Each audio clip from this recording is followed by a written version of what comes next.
Malamang obligasyon ng mga ninong at ninang na magbigay sa mga inaanak nila. Sa totoo lang, wala kaming obligasyon na ganyan. Ang naalala ko kasi at alam kong papel ko sa mga inaanak ko yung gabay sa espiritual at sa moral. Pagbibigay ng payo at suporta. Sa pagiging pangalawang magulang, okay sige. Pero hindi sa pinansyal o sa mga luho at gastusin. Ikaw pa rin ang dapat na may sagot nun, no? Dahil ikaw ang magulang, hindi naman ako.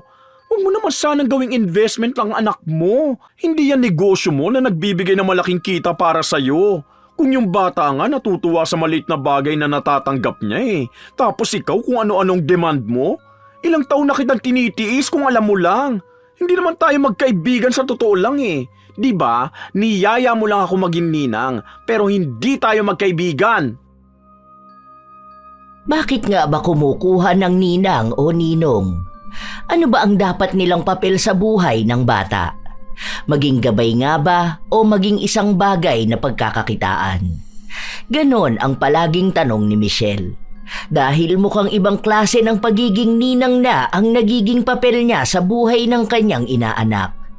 Sa pagkakataon na ganito, ito rin ang magiging daan para sa paglapit sa itim na kapangyarihan bilang panangga sa mga kamalian. Ano kaya ang kahahantungan nito? May magiging mas maganda pa nga bang diwa ang Pasko? O ang dapat na pagbibigayan at kapatawaran ay wala na sa panahon na ito?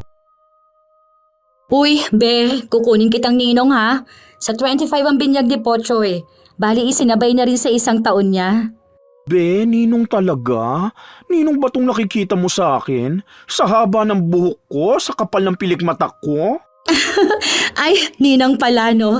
O basta ha, padala ako bukas ng invitation. Hindi pa kasi nagagawa Marami ka bang kinuha sa mga kabatch natin? Ikaw lang. Oh? Paano naman yung friends mo? Ayun pala 3 lang naman yun. Kadalasan mga kapitbahay namin, kamag-anak, ganun. Basta punta ka ha, hintayin kita doon. Hindi na nakatanggi si Michelle dahil sa paniniwala niyang masama ang tumanggi kapag inaalok na maging ninang o ninong. Kahit na ang totoo ay hindi naman sila magkaibigan. Magkakilala lang sila dahil iisang paaralan ang pinasukan nila. Ang mga kaibigan ni Michelle, kaibigan din ni Kim. Wala rin silang maayos na pag-uusap.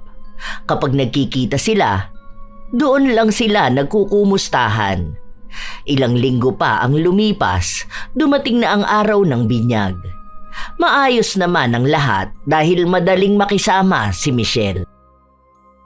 Hello, be. Tara, dito tayo. Ang dami mo palang kinuha na ninong at ninang, no? Gulat ako.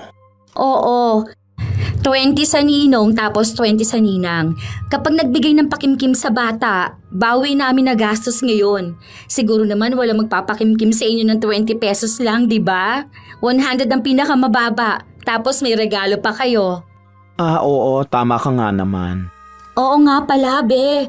Ano, bayaran mo na yon? Kasi kanina pa siya naghihintay. Bayaran ng ano? Sino? Bayad na ako dun sa simbahan Hindi. May order kasi ako na souvenirs tapos naisip ko na ikaw na lang ang magbayad.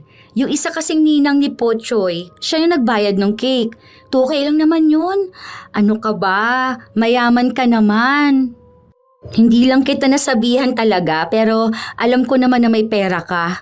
Abot mo na lang doon sa nakablo na babae. Teka lang. Ipaayos ko lang ang lamesa nyo. Wala nang nagawa pa si Michelle dahil hindi naman niya masabing hindi niya yun dapat bayaran. At naaawa rin siya sa bata.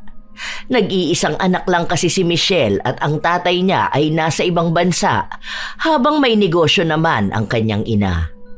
Ang akala niya, yun lang ang hihilingin sa kanya ni Kim. Pero sa paglipas ng ilan pang mga taon, kung ano-ano na lang ang hinihingi sa kanya na para daw sa bata. Hanggang sa 10 taon na ang nakalipas. Dalian mo na. Tawagan mo na sa ninang mo. Ma'am, ayoko po. Nakakahiya naman po yun. Hindi yan. Ninang mo yun. Dapat lang natulungan ka niya sa ganyan. Kaya nga ako kumuha ng ninang at ninong para may tutulong sa amin ng daddy mo na palakihin ka. Sige na, tawagan mo na. Mayaman yun. Siya may-ari nung kainan doon sa kanto. O tapos wala naman niyang asawa at anak dahil bakla naman yan. Ayoko po, ma'am. Baka po mamaya makaaway mo siya. Hindi yan. Iba naman kasi yung si Ninang Michelle mo. Kesa dun kay Ninang Heli mo, no? Yun kasi madamot talaga yung ninang mo na yun. Hiningian ko yun ng pambayad ng uniform mo. Binigay ba naman sa akin 500 lang? Ano naman ang gagawin ko dun nasa 2,500 full set ng uniform mo. Di pa sinagot, 2 lang namang set kinuha ko. O ano, ayaw mo tumawag? O sige ako na. Hello, Mars? Hello, sorry kagigising ko lang. Anong meron? Ma'am, huwag na. Ito kasing inaanak mo may sinasabi. Ha? Tungkol saan? Kasi kailangan niya ng tablet sa school nila. Wala naman akong pambili. Nagmamaktol nga rito. Kaya sabi ko na sa'yo na magsabi. Kaso nahihiya naman daw siya.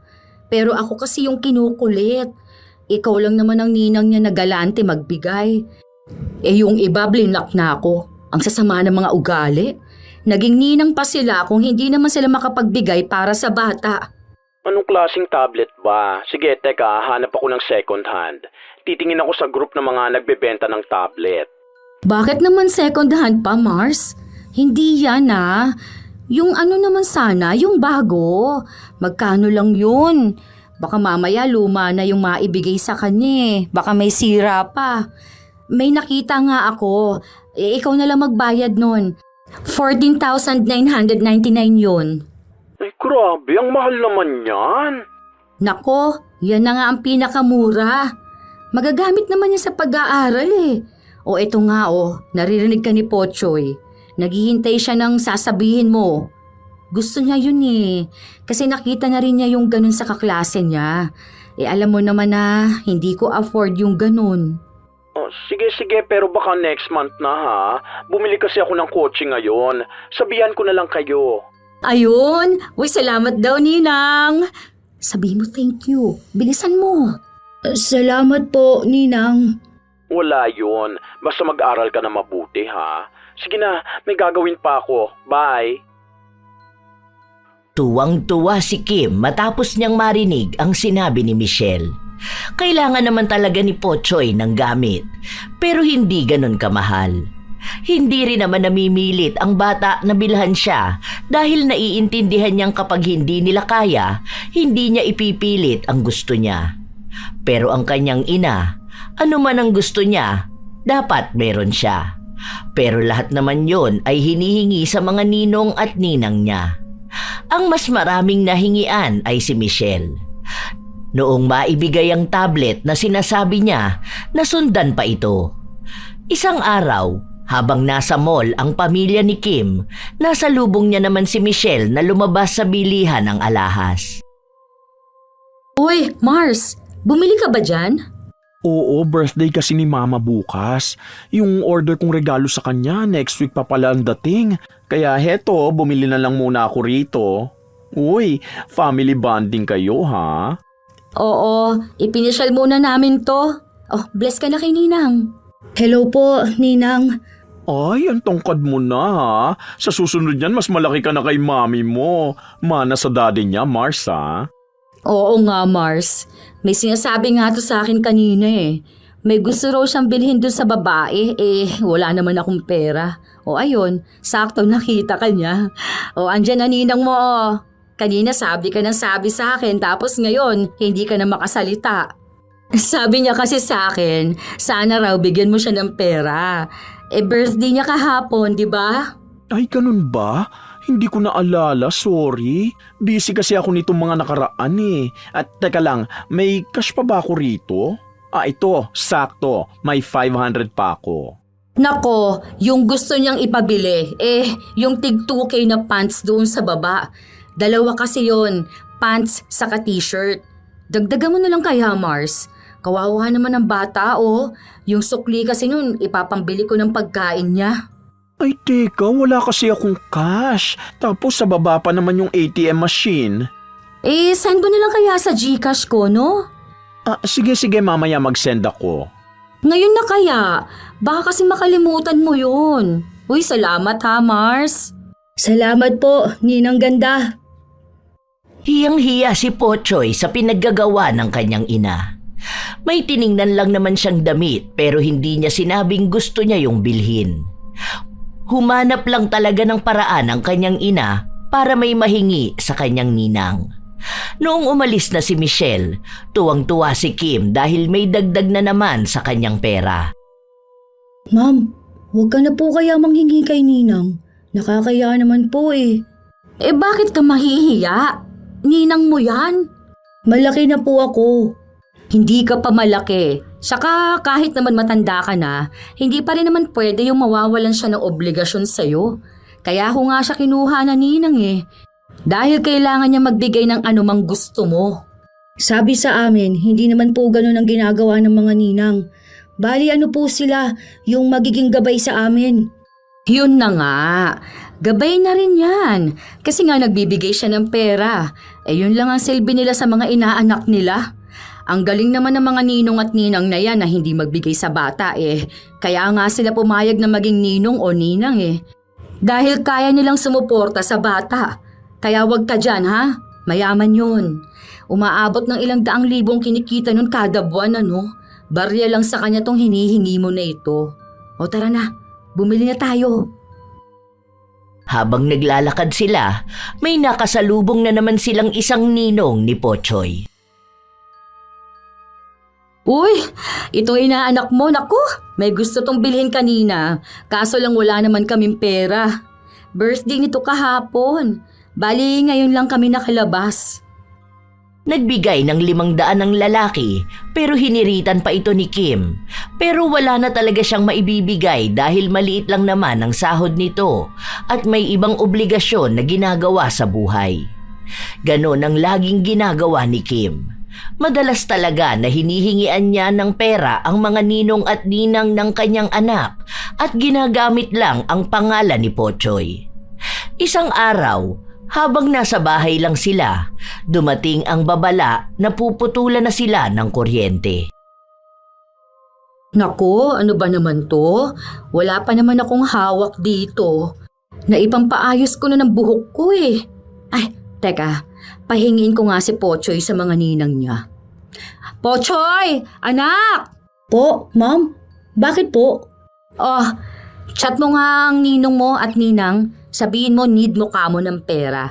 Baka may maibigay sila para kamo sa project mo. Ayoko po. Nakakaya naman po yun. Dalian mo na. Itong ninang mong si Gina. Kakauwi lang yan galing bakasyon sa Korea. Maraming pera yan. Tapos yung isa mo pang ninong. Tapos si Ninang Michelle mo. Ayoko ma'am. Baka sabihin nila mukha po akong pera eh. Ay nako, ano naman? Lahat naman ng tao mukhang pera, anak. Dalian mo na. Akin na nga ako na magchat-chat sa kanila. Ang dami mong arte.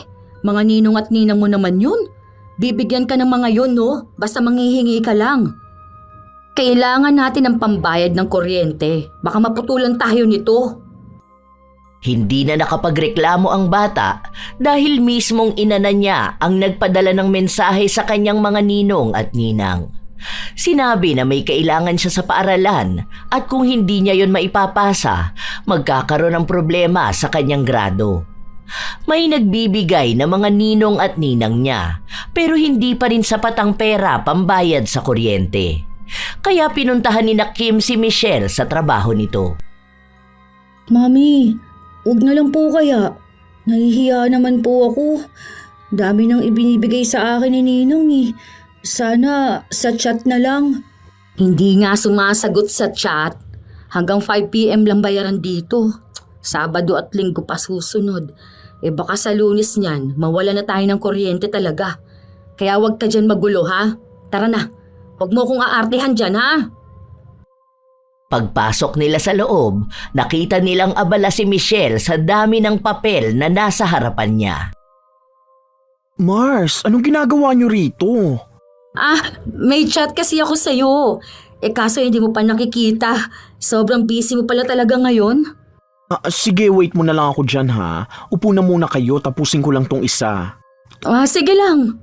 Tungkol saan ba? Gusto niyo bang magmerienda na muna? Hindi na. Aalis na rin naman din kami.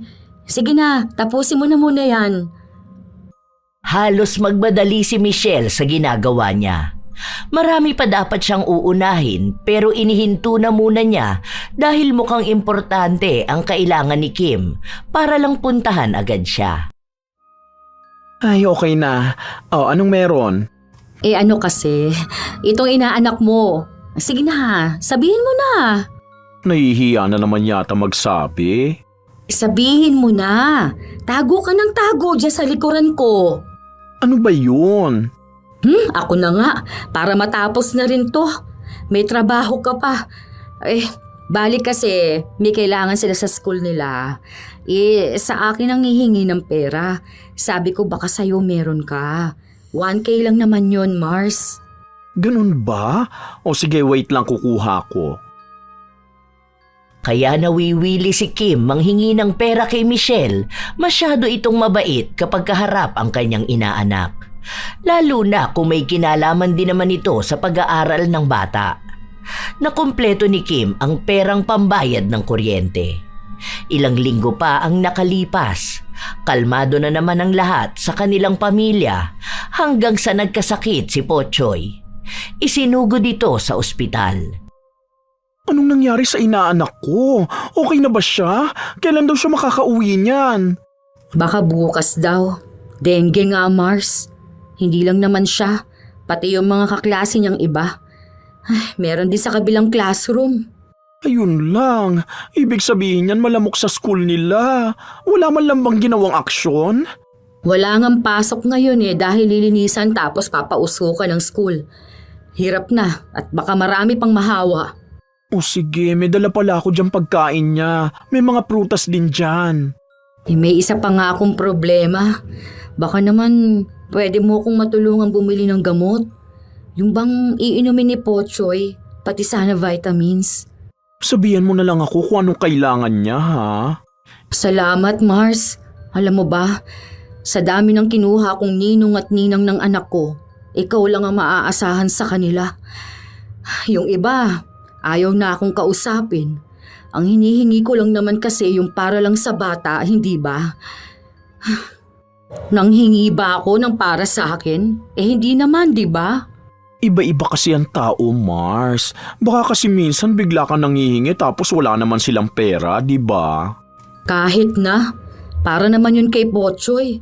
Kaya nga sila pumayag na maging ninang Kasi ito yung gusto nila, yung makatulong sa bata. Tapos sa huli, iisa lang halos gustong tumulong sa amin. Mabuti na lang talaga ang bait mo. Salamat, Mars, ha? Ngumiti lang si Michelle. Matapos makalabas ng ospital si Pochoy, kay Michelle sila kumakapit. Sa paglipas ng ilan pang mga buwan, nakipaghiwalay si Kim sa kanyang kinakasama dahil nagloko ito. Dahil na rin sa ginawa niyang yun, nawalan siya lalo ng suportang pinansyal. Hindi siya mabigyan nito kahit na para sa bata dahil hindi na rin naman sila nakapag-usap pang dalawa. Naghanap ng trabaho si Kim sa isang tindahan malapit sa kanila. Mababa lang ang sahod niya, hindi sapat para sa kanilang mag-ina. Dagdag pang mahal ang matrikula ng anak dahil nga ipinasok niya ito sa mamahaling paaralan. Ma'am, paano po pala yung sa tuition ko? Hindi po kasi ako makakapag-exam Shot ka kaya sa ninang mo? Ayoko po. Kay Ninang Michelle na naman yan Nakakahiya na, ma'am. Lipat na lang po ako ng school. Meron naman po na libre. Ninang mo naman yon. Alam naman niya yung ganyan. Tutulungan ka nun. Sa hindi nga yan kaya ng sahod ko, paano? Lilipat na lang po ako. Ayoko pong palaging nangihingi sa ibang tao, ma'am. Hindi ibang tao ang ninang mo. Kahit na po. Hindi ko naman siya magulang Ninang ko lang naman po siya. Lipat na lang po ako, ma'am. Ganon din naman po Hindi pa rin ako makakapag-exam. Doon na lang ako sa libre para wala na rin pong maraming babayaran. Ako na nga lang kakausap sa ninang mo. Teka, andun lang naman yun sa bahay nila Ilang beses pang pinigilan ni Pochoy ang ina, pero nagpunta pa rin ito sa bahay ni Michelle. Hindi na sumama ang bata dahil sa tuwing hihingi ng pabor ang kanyang ina, para bang gusto na niyang magtago sa sobrang kahihiyan. Ilang beses siyang sinabihan ng nanay niya na hindi dapat siya nahihiya dahil obligasyon ng kanyang mga ninong at ninang na bigyan siya. Lalo pat may kinalaman naman ito sa kanyang kinabukasan. Yun daw ang definisyon ng isang tunay na ninong at ninang na ipinangako rin daw nila noong nasa simbahan sila. Nung makarating sa bahay ni Michelle si Kim, naabutan niya itong kagigising lang.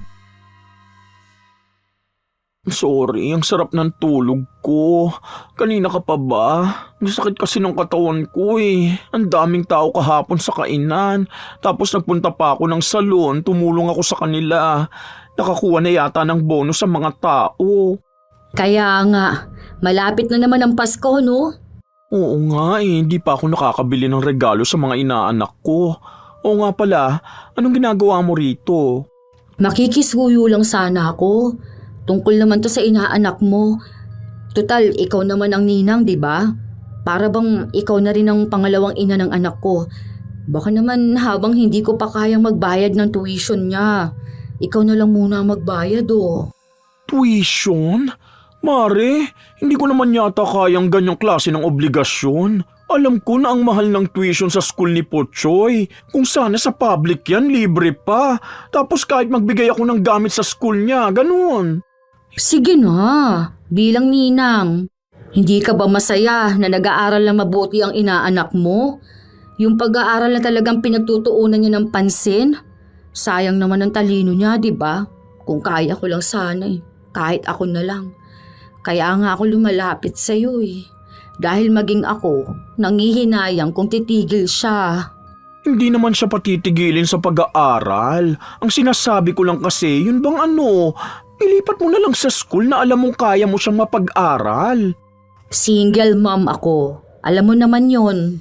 Mars, hindi ko inaano ang pagiging single mom mo. Kasi yung pinsan ko, single mom din yun eh. Tapos 4 ang anak niya. Nagagawa naman niya ng paraan. Nagagawan ko naman ng paraan. Nakakakain naman kami ng maayos. May bahay, may kuryente at tubig. Ang inaano ko, yung sa tuition naman ng bata. Sige na, para naman to sa inaanak mo eh. Hindi ka ba magiging masaya para sa kanya kung sa magandang school siya? Hindi ko alam. Titignan ko kung matutulungan ko si Pochoy. Pero sana pagtapos nito, ilipat mo na lang siya sa public school para hindi ka problemado sa tuition niya. Libre lang doon. Magagaling din naman ang mga nagtuturo. Masyadong malaki ang hinihingi ni Kim. Kung tutuusin, kaya naman talaga yon ni Michelle. Wala siyang problema sa pera, pero dahil lahat ng ibinibigay niya ay galing sa puyat at paghihirap niya, may panghihinayang talaga. Nagbigay siya ng pera, matapos nun, wala na ulit kumustahan. Hanggang sa sumapit na ang Pasko. Bilisan mo naman diyang kumilos, hoy, anong oras na? Iisa-isahin pa natin lahat ng ninong at ninang mo. Yung malalayo, sabi ko, mag-send na lang sila sa GCash. O ayusin mo ha. Huwag kang pahiya-hiya dyan kapag kausap mo sila. Baka mamaya, bigyan ka lang ng 100, ayos na sa'yo. Hindi ka na kamo bata. Ano mabibili nun? Okay na yon, ma'am. Kahit nga wala silang maibigay eh. Basta mabati lang sila ng maligayang Pasko. Anong okay? Hindi yun okay. Kailangan lakihan naman nila ang bigay sa'yo, no? Malaki ka na. Dapat nakaayon na sa edad mo yung pera na bigay nila. Ano? Simula bata, 100 lang bigay nila? Hanggang sa lumaki ka? Kasi nga po, iba naman ang kahulugan ng Pasko. Hindi naman po yun palaging sa pera lang. At ano naman ang simbolo ng Pasko?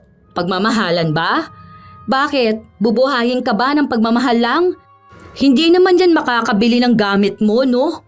Hindi naman po sila ang dapat nagbibigay ng pambili ng gamit ko. Kung may ibibigay man sila sa akin, pera man po o regalo, okay na po yun. Hay, tigilan mo akong bata ka. Tara na. May mga malalapit na ninong at ninang si Pochoy. Ang iba doon, kahit na hindi Pasko ay nagbibigay sa kanya. Ang ilan sa ninong at ninang niya nagbibigay ng pera. Ang iba, regalo.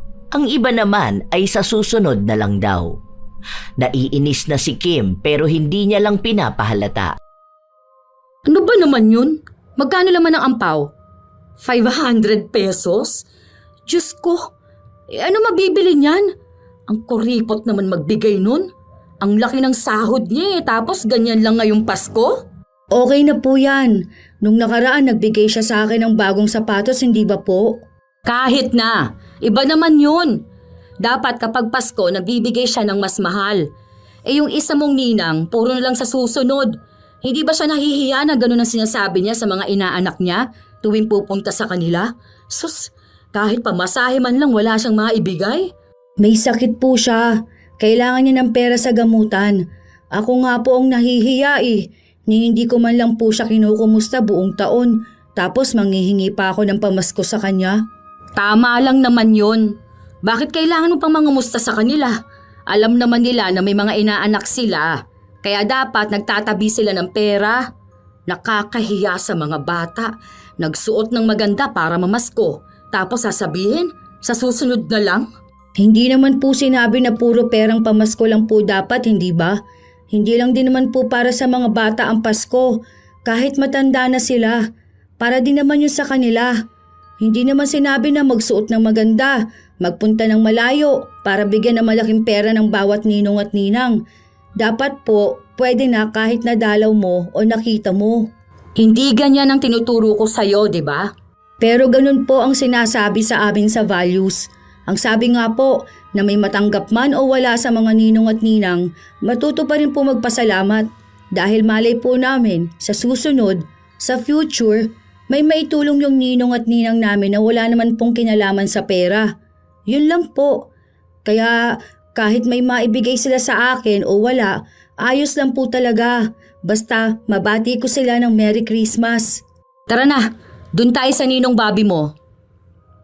Sinunod-sunod nilang puntahan ang bahay ng mga ninong at ninang ni Pochoy. Napapangiwi na lang ang labi ni Kim kapag wala ron ang pupuntahan nila o kaya ay kwentuhan lang ang maibibigay. Ayaw niya ng ganon. Kung sakali man, gusto niyang magsabi ng eksaktong halaga ng pera na dapat ibigay sa anak niya. Hanggang sa nakarating sila sa isang bahay ng ninong ni Pochoy bago sila pumunta sa bahay ni Michelle. Salamat po, Ninong. Merry Christmas po. Uy, salamat pare. Ingat ka palagi ha. Alis na kami. Pagkalabas nila ng bahay, agad na pinabuksan ni Kim ang regalong natanggap ng anak. Ano ba naman yan? Bakit naman ganyan pang binigay sa'yo? Magkano lang yan sa palengke? Bakit naman ganyan pa? Sana nagtanong na lang sa akin kung hindi naman pala alam kung anong ibibigay sa'yo. Malay niyo naman po marami siyang inaanak. Tapos sapat lang ang budget niya. Para sa akin, maganda naman po. Pwede ko siyang magamit araw-araw. Wala naman po akong nakikita na mali dito Ay nako! Huwag kang makontento sa binibigay ng ninong at ninang mo. Tara, doon tayo sa ninang Michelle mo. Alam ko malaki ibibigay na pera nun. Kahit wag na po tayong manghingi. Kasi kabibigay lang din po nila sa akin para sa tuition ko. Iba naman yun. Pasko ngayon. Dapat, bukod yung kaya niyang ibigay. Doon na lang din muna tayo magtagal ha. Mamayang gabi na tayo umuwi. Baka magsipuntahan sa bahay ang mga inaanak ko Magtatago na lang muna ako. May iilang mga bata ang nasa bahay ni na Michelle. Lalo na ang mga kamag-anak o kaya ibang bata na nakatira malapit sa kanila. Tuwing Pasko kasi ay namimigay talaga si Michelle. Regalo yon sa lahat ng bata kahit na hindi niya kilala. Oh, kumain na muna kayo. Dami niyong handa Oo, nandito kasi yung mga tita ko. Dito na sila nag-celebrate. Hanggang bagong taon pa nga yan Merry Christmas po, Ninang. Ay, Merry Christmas din. Mamaya kapag tapos mo kumain, kuha ka ng regalo mo doon sa ilalim ng Christmas tree ha. Hanapin mo na lang doon ang pangalan mo. Salamat po. Siguro maganda yun, no? Oo, yata. Basta yun ang naisip kong kailangan niya, kaya binili ko na. Ang dami mong nakuha na regalo, ha? Opo, kasi po ang babait po ng mga ninong at ninang ko.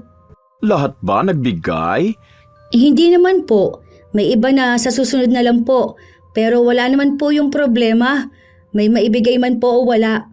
Dahil ang Pasko ay hindi lang naman po tungkol sa ganon. Basta malusog po ang isang tao, magandang regalo na po yun.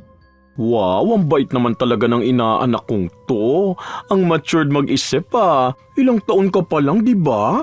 Para tuloy na sa katawan ka lang ng bata dahil ang isip mo nakakapag-isip na talaga ng ganyan. Opo naman, kasi turo din po yun sa school namin.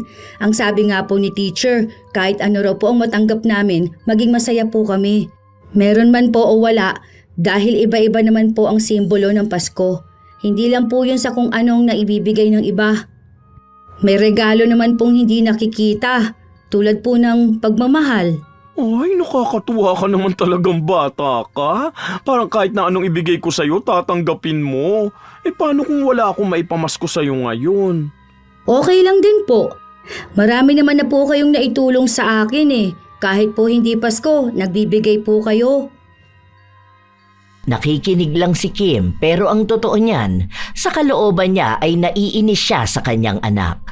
Gusto niya itong pagsabihan pero dahil naroon si Michelle, hindi siya makapagsalita. Umalis lang ito noong may dumating na isa pang bata na inaanak nito. Hoy, anong pinagsasabi mo dyan na okay lang na walang matanggap? Kapag talaga ikaw binigyan ng maliit na halaga niyan, nako, sinasabi ko sa'yo ha, yari ka sa akin pag uwi sa bahay. Umayos ka dyan ha.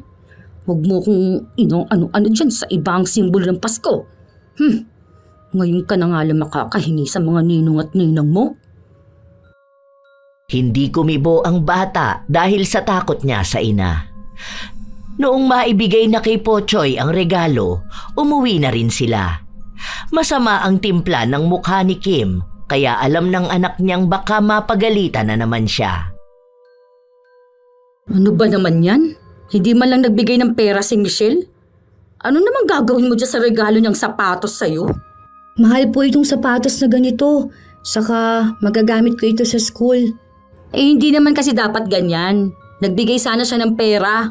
Pinera na lang niya sana. Bakit po ba kayo ang naiinis? Sa akin nga po masaya ako Natutuwa ako sa bigay sa akin, kahit na magkano pa. Hindi pwede yung ganon. Hindi pwedeng matuwa ka sa maliit na naibibigay sa'yo. Ikaw ang inaanak nila. Yun na nga po, ma'am. Inaanak nila, hindi po anak. Hindi naman po pwede yun na obligasyon ng magulang ang gagawin ng ninang. Sige po, inaantok na po talaga ako. Ilang araw nang lumipas ang Pasko hanggang sa umabot ng sumunod na taon. Walang ibang bukang bibig si Kim kundi ang maliliit na regalo na natanggap ng anak. Para bang nais niyang sumbatan ang mga ninong at ninang ni Pochoy dahil bakit yun lang ang natanggap ng anak. Habang ang bata, wala naman siyang nakikitang problema. Hanggang sa sumunod na kaarawan ni Pochoy. Ma'am, wag na lang po ako maghanda. Gusto ko yung kahit dito na lang tayo sa bahay. Oh, anong ipopost ko niyan kung wala kang handa? Baka isipin pa nila na hindi kita hinahandaan. Sino pong mag-iisip? Ayoko rin naman po kasi magganda. Gusto ko yung nasa bahay lang po tayo Wala po tayong pera. Sagot naman na ng mga ninong at ninang mo yan. Sa Jollibee na lang kaya Tapos sa invitation nila bali 2 blue bills. Ilang taon ka na nun? 11 ka na. So, 11 na ninang at ninong mo ang pupunta tapos 2 blue bills. May 2K each sa kanila. 22K na agad yun. Tapos, kada bisita dapat may regalo ka para marami kang makukuha lalo na doon sa mga kaklase mo. Sa cake naman, sasagutin na yan ni Ninang Michelle mo. Mag-o-order na pala ako para mabayaran na kaagad. Huwag na po, Mami.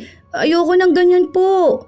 Sa bahay na lang. Hindi nyo naman po kailangan magpasikat sa ibang tao Ang mahalaga po rito kung ano man yung sa atin. Yun pong para talaga sa gusto ko. Kasi birthday ko yun. Huwag nyo na rin pong istorbohin ng iba. Huwag na rin po yung magpapabili kayo kay Ninang Michelle. Hindi. Inaanak ka nila. Kaya dapat gawin nila yon para sa'yo. Isang beses sa isang taon ka lang naman mag-birthday. Ako naman ang kakausap sa kanila eh. Kaya manahimik ka na lang dyan. Kapag tinanong ka kung gusto mo, sabihin mo lang oo. Tinuloy talaga ni Kim ang sinabi niya. Nagbigay siya ng imbitasyon sa mga ninong at ninang ng kanyang anak, pati na rin ang tungkol sa pagbibigay nila ng tigda 2,000 bawat isa para may maipambayad siya sa magagastos niya. Maging ang mga magulang ng mga kaklase ni Pochoy, sinabi niya rin ang tungkol sa mga regalo. Ang anak na niya ang nahihiya sa mga ginagawa niya pero wala naman itong magawa dahil bata lang din naman siya. Hindi niya pwedeng basta kontrahin ang ina dahil sa kanya naman ito magagalit. Isang araw bago ang kaarawan ni Pochoy, nagpunta si Kim sa bahay ni na Michelle. Bale, ano yon Mare? Tig 2K yung kinuha kong cake. Okay lang naman sa'yo yon kung sagot mo, di ba? Para naman yun sa inaanak mo eh. Gusto niya kasi yung design. Ang mahal naman ng cake. Kasi personalize yun, Mare ko. Dapat kahit yung maliit lang sana. Pero sige, na-order mo naman na, saka gagamitin naman bukas. Tapos yung sa 2 blue bills ha? Kasali pa ako doon? 2K naman na rin ang cake ah. Bali hindi ba yun ang ambag ko? Ito naman.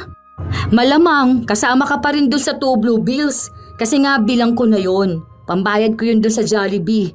Okay lang yan. Para naman tong lahat sa inaanak mo. Alam mo Mars, hindi dapat ganyan. Ilang taon na kasing puro ganitong ginagawa mo. Masama ba ang loob mo na gusto kong maging masaya ang anak ko? Hindi yun ang sinasabi ko. Ito ba, yung biglaan ka nagdedesisyon ng babayaran at sasagutin ko? Birthday man o Pasko? Bakit? Di ba gano'n naman ang gawain ng ninang? Hindi ganon. Kahit na itanong mo pa sa nagbinyag kay Pochoy, hindi ibig sabihin na kami ang ninang sa amin mo na ipapasagutan lahat. Ikaw, di ba ninang ka rin? Ikaw ba nagbabayad ng cake o kaya kung ano-anong para sa mga inaanak mo? Hindi. Ang galing naman nila, di ba? Saka may mga magulang sila.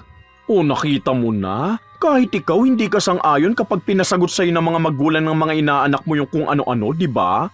Kaya sana, wag namang ganun ang gawin mo sa mga ninong at ninang ni Pochoy.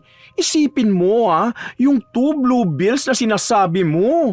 2,000 rin yun, no? Ang hirap kitain ng pera. Kailangan mo yung pagpuyatan talaga. Tapos ganun mo lang hihingin. Malamang obligasyon ng mga ninong at ninang na magbigay sa mga inaanak nila. Sa totoo lang, wala kaming obligasyon na ganyan. Ang naalala ko kasi at alam kong papel ko sa mga inaanak ko yung gabay sa espiritual at sa moral. Pagbibigay ng payo at suporta. Sa pagiging pangalawang magulang, okay sige. Pero hindi sa pinansyal o sa mga luho at gastusin. Ikaw pa rin ang dapat na may sagot nun, no? Dahil ikaw ang magulang, hindi naman ako. Huwag mo naman sanang gawing investment ang anak mo. Hindi yan negosyo mo na nagbibigay ng malaking kita para sa'yo. Kung yung bata nga natutuwa sa maliit na bagay na natatanggap niya Tapos ikaw kung ano-anong demand mo. Ilang taon na kitang tinitiis kung alam mo lang. Hindi naman tayo magkaibigan sa totoo lang Di ba? Niyaya mo lang ako maging ninang, pero hindi tayo magkaibigan. Ang dami mo namang arte. Sige, kahit wag ka na magpunta. Bahala ka dyan. Para naman sa inaanak mo yan Ganyan mo ako pagsasabihan. Normal lang naman tong ganito Ginawang big deal? Parang ayaw mamigay sa inaanak? Makaalis na nga! Hindi nga nagpunta si Michelle noong kaarawan ni Pochoy. Dahil doon, nabawasan ang bilang ng iniisip ni Kim na makukuha mula sa mga ninong at ninang. Hanggang sa may iba sa kanila hindi nakapagbigay. Yung iba naman 1,000 o 500 lang dahil wala silang pera. May mga bata na nagpunta na walang regalo para kay Pochoy. Kaya nung natapos na ang handaan, umuwing inis na inis si Kim. Bakit naman ganun kagrabe magkuripot ang mga ninong at ninang mo? Kung alam ko lang sana, hindi ko na lang sila pinapunta. Sabi sa inyo, dito na lang po tayo sa bahay Hindi rin naman masaya.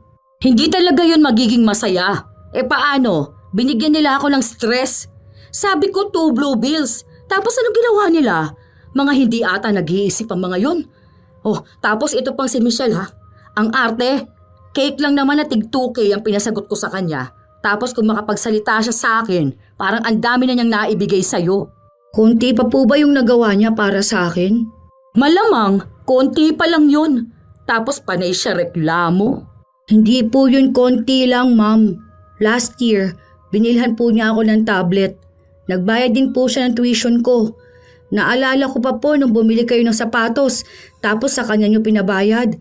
Kaya marami na po siyang nagawa para sa akin. Aba, natural inaanak ka niya. Ano bang gusto niya? Parang libre lang lahat? Hindi siya magbibigay sa'yo? Hindi pwede yung ganon. Sana hindi siya pumayag na maging ninang kung hindi niya alam kung paano yon paninindigan. Pinanindigan naman po niya ang pagiging ninang niya eh. Madalas nga po kapag nakikita o nasasalubong ko siya, binabati niya ako. Kinukumusta niya ako. Tapos pinapayuhan niya po ako. Di ba po, yun naman talagang dapat? Alam mo, kahit kasabihin nilang parang matanda ka kung mag-isip, bata ka pa rin talaga. Kasi kapag tumanda ka na, makikita mo na tama ang pinagsasabi ko. Bakit po kayo?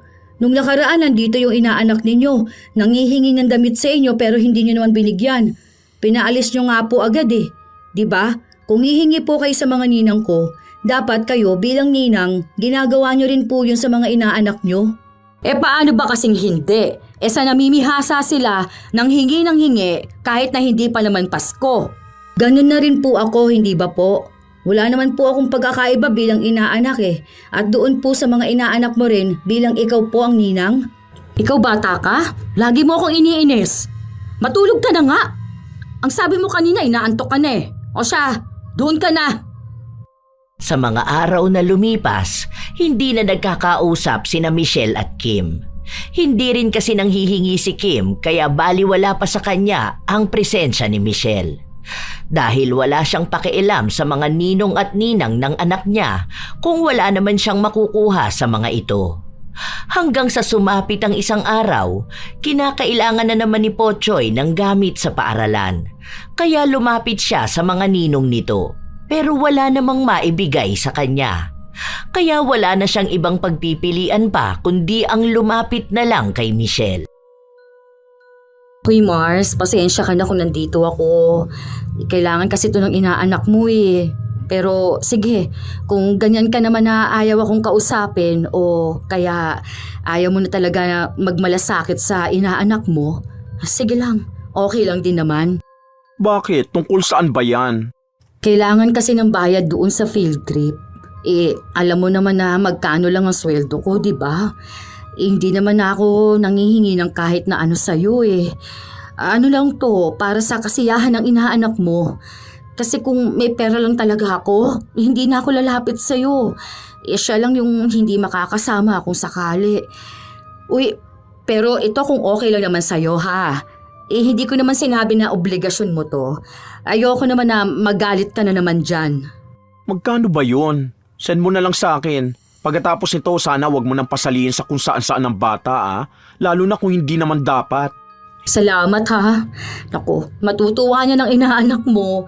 Malapit na naman pala ang Pasko, no? Tsaka regalo mo sa kanya, bike ha. Yun kasi yung matagal na niyang pinabibili sa akin. Ano na lang, ganito na lang. Order na lang ako sa Shopee. Yung nakita ko, tapos ikaw na lang magbayad nun. Ano, ganun na lang? Para at least alam mo kung ano ang gusto ng inaanak mo, hindi ba? Hindi na, meron naman na akong naisip para sa kanya. Ano namang regalo? Para alam ko kung matutuwa siya. Matutuwa siya o matutuwa ka? Girl, kilala na kita. Huwag mo nang gamitin pa ng gayang anak mo. Kasi alam ko na kahit ano gusto ni Pochoy. Kahit anong ibigay mo sa kanya, ipagpapasalamat niya. Parang sinabi mo na akong may gusto ng bike. Ano naman ang gagawin ko dun? Aba, malay ko sa'yo. Saka ako ang ninang, di ba? Meaning, ako ang magdedesisyon kung anong ibibigay ko. Pero ako yung nanay. Alam ko kung anong gusto ng anak ko. Di bilhin mo. Regalo mo na lang sa kanya. Ayoko na mangyari yung mga nakaraan na bigla ka mag-order ng kung ano-ano tapos ipapabayad mo sa akin. Kasi yun na lang ang regalo ko sa inaanak ko. Tapos kapag Pasko inaasahan mo pa rin na magbibigay ako ng cash? Malamang, paano magagamit ng bata kung hindi niya gusto? Alam kong nagagamit niya ang mga binibigay ko sa kanya, kaya wag ka dyan. Nakikita ko mismo sa bata na natutuwa siya kapag may natatanggap siya. Kahit na ano pa yon. Hindi ka nalang maging masaya kasi. Ay, wow! Kung alam ko lang na ganyang kasama ang ugali mo, sana hindi na lang kita kinuha na ninang. Kung alam ko lang din na ganyang kakamukhang pera, aba, sana hindi na lang din ako pumayag, no? Para halos 10 taon ka lang hiningan, ganyan ka na? 10 years din yun, no? Ninang ang papel ko. Sana pinampo mo na lang siya sa akin. Kung lalabas na ako rin naman palang gagastos na malaki. Bayad sa tuition at kung ano-ano. Maliit lang naman yun kumpara sa kinikita mo ah. Ang dami mong pera, hoy. Hindi ka man lang ba naaawa sa bata, ha? Kung yung ibang ninang nga willing naman magbigay, ikaw, parang isusumbat mo na yata lahat. Uy, te, mas naaawa pa ako na ikaw ang nanay nung bata. Sa totoo lang, mabait at matalino siya eh. Aba kahit anong sabihin mo dun, maiintindihan niya. Kahit nga hindi mo siya sabihan eh. Alam na niya kung ano ang tama at mali. Ikaw lang talaga may problema eh. Ginagamit mo yung bata para makakuha ng pera sa iba. Ipinapasa mo yung responsibilidad na meron ka. Ang sabihin mo, madamot ka lang talaga. Hindi ako madamot. Sinasabi ko lang kung hanggang saan ang hangganan mo. Mabait ako, mapagbigay. Pero hindi ko alam kung bakit pumayag akong sinamantala yun ng 10 taon. Kung tungkol sa tulong ko sa bata, wala akong pinagsisisihan doon. Sayang si Potsoy. Kung siya lang talaga okay lang eh. Kaso yung nanay niya ang may malaking problema. Nakakaloka. Hindi natapos ang kanilang bangayan hanggang sa sumapit na ulit ang sumunod na Pasko. Wala si Michelle. Hindi siya umuwi sa bahay nila.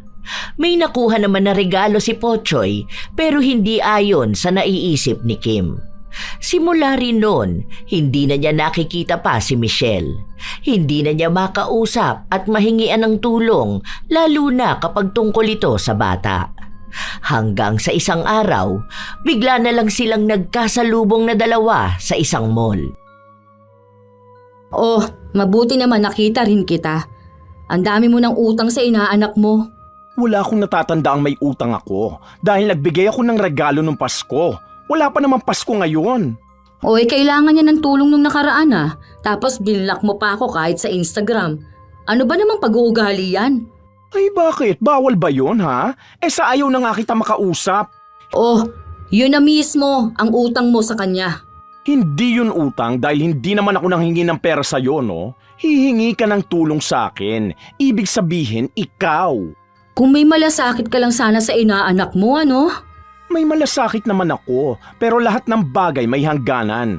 Kaya nag-set na ako ng boundaries ko. Gagawin ko lang kung ano ang obligasyon ko. Hindi ako inang obligasyon mo o ng tatay ng anak mo na hanggang ngayon hindi pa rin nagpaparamdam sa'yo. Ang pagiging ninang hindi lifetime sponsorship. Ay, oo nga pala. Ninang ka lang pala, hindi bangka. Sorry, Michael ha. Michelle. Alam mo naman pala. Syempre, palagi mo ba naman yung sinasabi sa akin, di ba? Kaya sorry ha kung humihingi ako ng para sa inaanak mo. Kasi hindi mo alam obligasyon mo bilang ninang. Okay.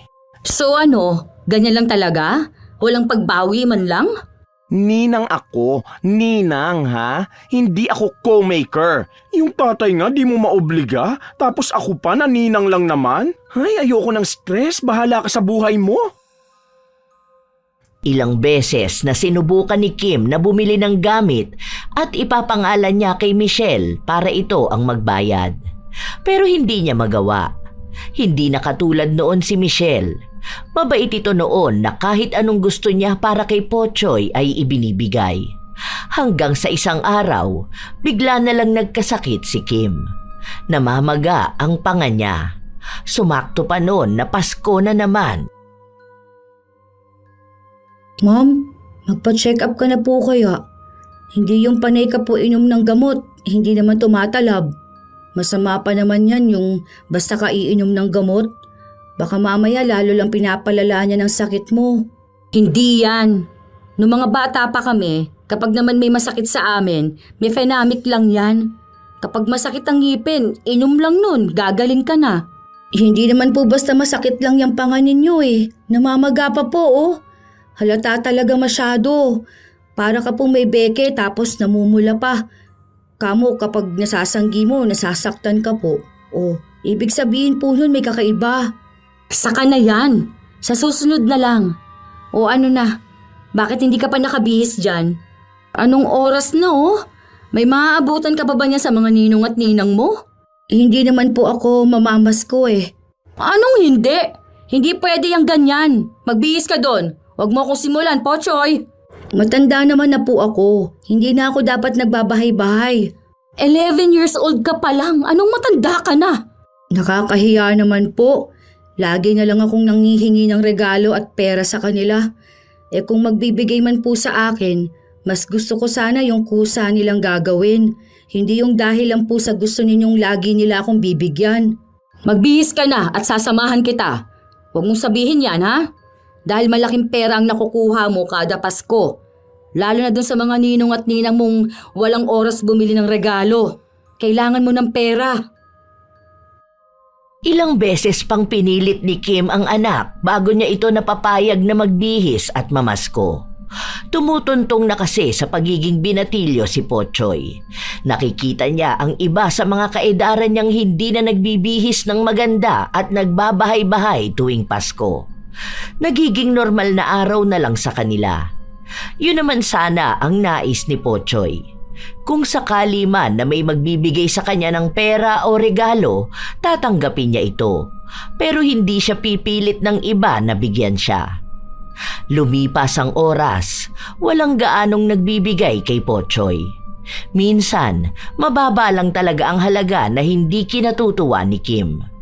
Noong bago maghapon, nagpunta sila sa bahay ni na Michelle pero sinabi sa kanya ng kasambahay na 1 buwan na raw hindi umuuwi si Michelle. Lumipat na ito ng bahay at naghihintay na lang din sila ng bibili ng lumang bahay. Ay, hindi pwede yung ganyan. May kontak ka ba sa kanya? Baka naman pwedeng sabihin mo sa kanya na magbigay siya ng pamasko dito sa inaanak niya. Mami, wag na po. Hayaan niyo lang po si Ninang. Baka po may problema yun kaya umalis siya rito. Walang problema yung bakla na yun. Baka naglalaro na naman siya ng ganda-gandahan niya. O tapos, hindi na naman magbibigay sa'yo. Ah, alam ko na. Baka tinataguan na nun lahat ng mga inaanak niya. Eh kung hindi ba naman makapal ang mukha, hindi ba? May utang siya sa'yo ngayong Pasko. Aray! Bigla ba namang sumakit ang panga ko? Kakasalitaan niyo po kasi yan eh. Huwag na kasi kayong daldal ng daldal. Basta sabihin mo sa amo mo ha. Mahiya naman siya sa inaanak niya. Hindi man lang siya nagbigay. Nagtago pa talaga no? Umuwi sila ng bahay na walang ibang bukang bibig si Kim kundi ang ginawa ni Michelle na pagtatago kung kailan Pasko na naman. Inis na inis siyang walang gaanong pera na nakuha ang anak niya. Ano ba naman yung mga ninong at ninang mo? Ang kukuripot? Nakakainis na sila ha? Magkano lang to? Ni hindi pa makakabayad sa pambili mo ng PE uniform. Bakit naman ganyan sila? Baka po dahil sa hirap ng buhay. Ang mahalaga naman po may matanggap. Kaya nga ayoko na rin pong mamasko dahil naaawa na rin po ako sa kanila. Ay, tigilan mo ako po, Choy. Ang dami mo ring arte Sa kape. Paano ko kaya...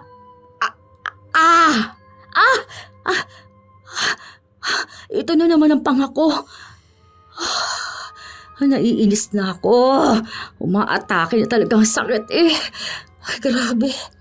Kapag sumasakit parang nanginginig talaga yung laman ko. Kasi nga po, huwag na po kayong salita pa ng salita ng kung ano-ano. Kung hindi naman po talaga kailangan, di ba? Puro na naman din tungkol sa paninira mo kay Ninang Michelle yan Hindi mo na lang po siya hayaan sa buhay niya. Kung magbibigay po siya, okay lang po. Kung hindi, ayos lang din naman po. Palagi namang ganyan na lang ang sinasabi mo. Aray! Oh! Ano ba naman? Ano pa to? Hindi na natanggal. Ang sabi ko naman po sa inyo, ipa-check up niyo na po yan, Mommy. Lalala po talaga kasi yan eh. Sa pagkakataon na yon, pinakinggan ni Kim ang anak niya. Nagpunta sila sa ospital. Malayo ang sinabi ng doktor sa tunay niyang nararamdaman. Niresetahan siya ng gamot pero 3 buwan na ang nakalilipas, hindi pa rin siya gumagaling. Mas lalo pa nga itong lumalala. Hindi na rin siya masyadong nakakapasok sa trabaho.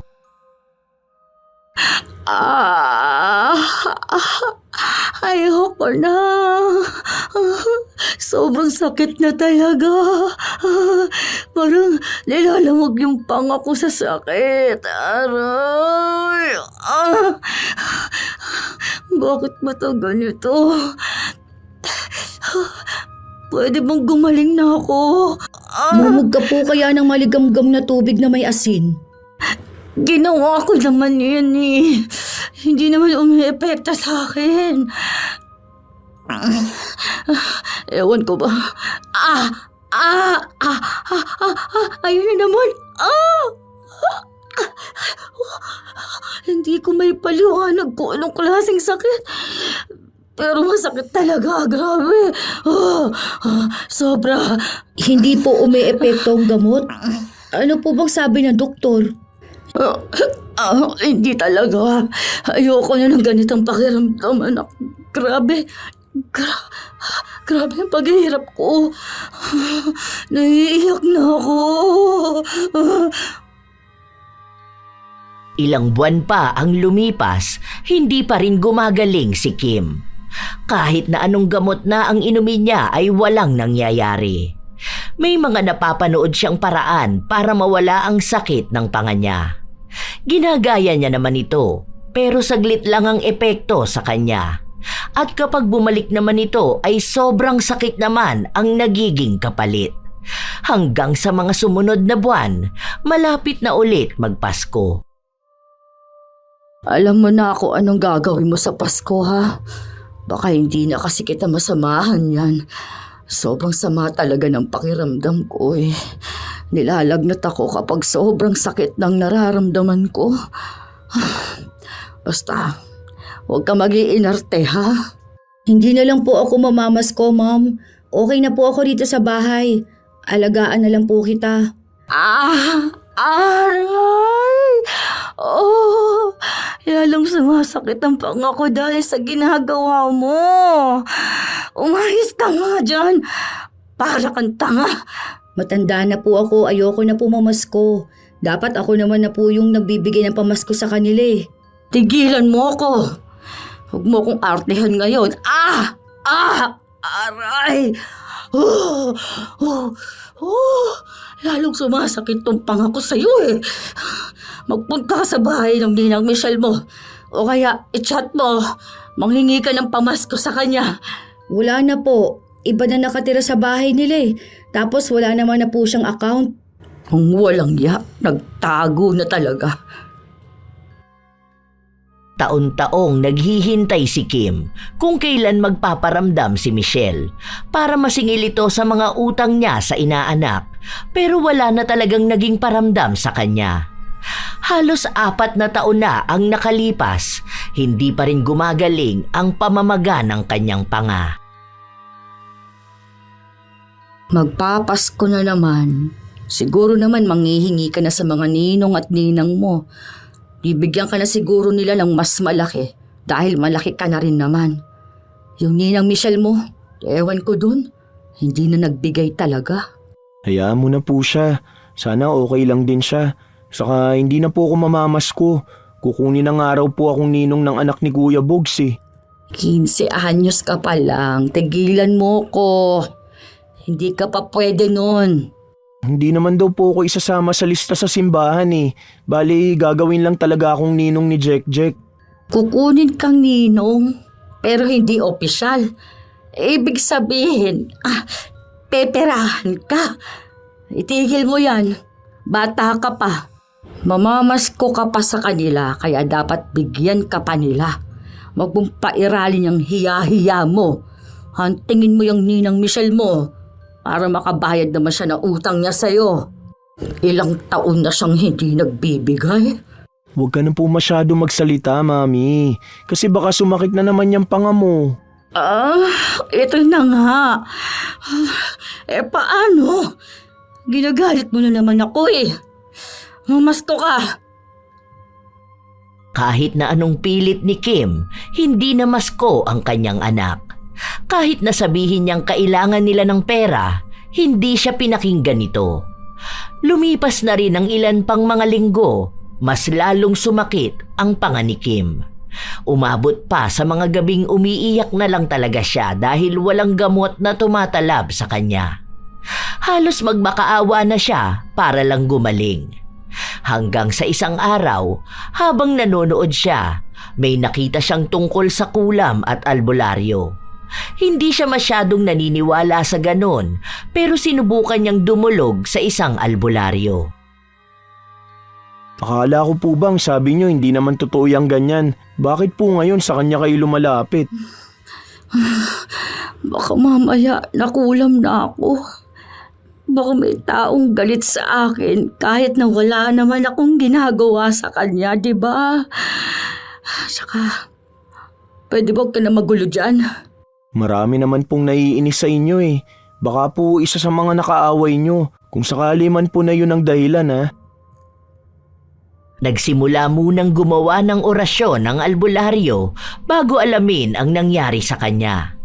Hanggang sa nalaman nga na nakulam siya.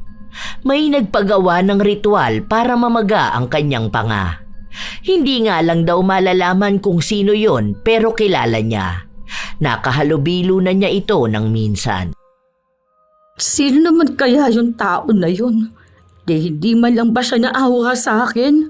Ang sabi po, galit ang dahilan. Kaya ibig lang pong sabihin nun may nagawa ka sa kanya masama. Baka hindi nyo lang alam kung ano dahil hindi nyo po kilala.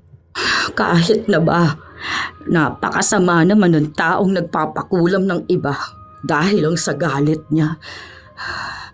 Bakit hindi na lang niya kausapin ako na maayos, hindi ba? Baka naman po kinausap na kayo. Kaso kayo po ang may problema. Alam mo, kung wala lang masakit sa akin, nalagot ka na talaga. Tara na nga, buwi na tayo. Sana pala matagal ko na tong nalaman para maaga akong natulungan ng albularyo. Di na umabot pa ng ilang taon. Ngayon, mas mahirap na tuloy maggamot. Pero posible pa naman. Hindi nawawala ng pag-asa si Kim na gagaling pa ulit siya. Ilang beses siyang bumalik sa albularyo para magpagaling. Buwan na rin ang inabot bago yon naagapan. Gumaling din naman siya agad, pero matapos nun ay bumalik na naman siya sa pagiging palahingi sa mga ninong at ninang ng anak. Isang beses pa, kailangan nila ng pera kaya lumapit siya sa isang ninong ni Pochoy. Oo nga, hindi ko na rin alam kung nasaan si Michelle. Tinaguan ng mga inaanak. Hanggang ngayon nga wala pa rin siyang maibigay kay Pochoy. Hindi ko nga alam kung buhay pa ba siya. Sinabi ng lalaki na nakakausap niya naman si Michelle. Maayos naman daw ang kalagayan nito sa ibang bansa. Hindi pa raw ito bumabalik ng Pilipinas simula nung umalis ito at wala rin naman daw siyang balak na bumalik. Paano yun? Mag-isa lang siya doon kapag Pasko? Baka yung mga inaanak na lang niya doon ang binibigyan niya, no? Iba raw ang klase ng Pasko sa ibang bansa. Hindi ito kasing saya sa Pilipinas. Lalo na't wala namang namamasko sa kanila at walang magulang na namimilit na magbigay ng pera at obligahin dahil lang sa inaanak nila ang bata. Alam na kaagad ni Kim kung ano ba ang ibig sabihin nito. Nung makauwi siya, inis na inis siya lalo. Bakit po, Mami? Nakasimangot ka na naman po. Paano ba namang hindi ako sisimangot? Yung ibang tao pala nakakausap ni Michelle tapos ako, tayo. Ayaw niya kausapin? Ano naman pong problema dun? Desisyon niya naman po yun eh. Hindi yun ganun lang. Ang inaano ko rito, yung dapat na pamasko na makukuha mo sa kanya, ni hindi man lang ba siya makatulong sa'yo? Di naman po yun problema eh. Ang sabi ko naman sa inyo, kapag hindi naman problema ang isang bagay, hayaan nyo na lang sana. Kung hindi siya nagbibigay ng pamasko, hayaan na natin. Yun lang naman ang wala. Kung sakali man po sa future na magkikita ulit kami, may maibigay man siya sa akin o wala, ayos lang din yun. Nasasabi mo lang yan dahil bata ka pa. Hindi mo alam kung anong halaga ng pera. Yan kasing hirap sa'yo. Puro ka na lang oo. Kayo po ba bilang ninang ganun po ba kayo mamigay? Di ba nung nakaraan nagkita kayo ng kumari mo? Simula bata pa yung anak niya, wala ka po talagang binigay na kahit na ano sa kanya. Pero hindi naman siya nagalit sa inyo. Iba yun. Wala po yatang pagkakaiba yun. Kasi pareho na ninang, pareho na may inaanak. Hindi ka naman inaway o siningil nung kumari mo. Biniro ka lang niya na ang dami mo ng utang. Pero halata na wala naman siyang pakialam dun. Alam niyo ba kung bakit? Dahil alam niya sa sarili niya na mali ang mamilit o manghingi sa mga ninong at ninang. Dahil anak niya yun. Obligasyon niya ang anumang meron sa bata. Anak lang kita. Bata ka pa, kaya wala kang alam sa buhay.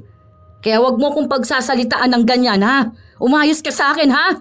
Bata pa po ako. Pero sabi nila matured akong mag-isip at kausapin. Bata ka pa rin. Hindi mo pa rin naiintindihan ang buhay. Alam ko naman po yun. Hindi rin naman ako umaasta na matanda eh. Ang sinasabi ko po, yung pagiging inaanak ko sa mga ninang ko. Kasi lagi nyo na lang akong pinipilit sa gusto nyo. Lagi nyo sinasabi sa akin na manghingi ako sa kanila. Tapos minsan kayo na ang gumagawa nun.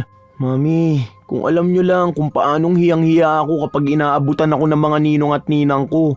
Lalo na kapag ginagamit nyong pangalan ko. Nakakahiya yun ng sobra. Eh hindi ka nga dapat nahihiya, di ba? Dahil obligasyon nila yun. Hindi ka naman kasi nakikinig sa akin. Ayan na naman tayo eh. Gusto mo na naman ipilit yung paniniwala mo. Ano ba naman ang mga kabataan ngayon?